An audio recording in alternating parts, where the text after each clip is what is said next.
مر النبي عليه الصلاة والسلام مرة في المدينة يمشي، ولقي عمر بن الخطاب، عمر الفاروق. يقول عمر بن الخطاب فسلم عليه النبي: السلام عليكم. عليكم السلام. قال فأمسك يدي. شوفوا اللطف، الرسول يتلطف مع الصحابة. عمر بن الخطاب رغم شدته وقوته يوم سكى الرسول مع يده التفت كذا قال: يا رسول الله. قال: نعم. قال: والله إني أحبك، والله أنا أحبك.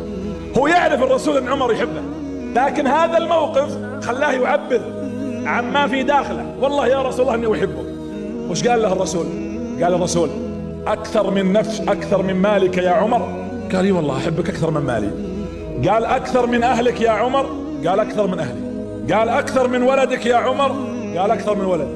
قال: أكثر من نفسك يا عمر. قال: لا، أنا ما أحبك أكثر من نفسي. فقال له النبي: لا يا عمر، لا يكتمل إيمانك حتى أكون أحب إليك من نفسك. يقول عبد الله بن عمر ولد عمر بن الخطاب هو راوي الحديث، يقول فذهب أبي، يعني فك يد النبي وراح يمشي. يقول فوقف الحالة شوي، وقف بعيد.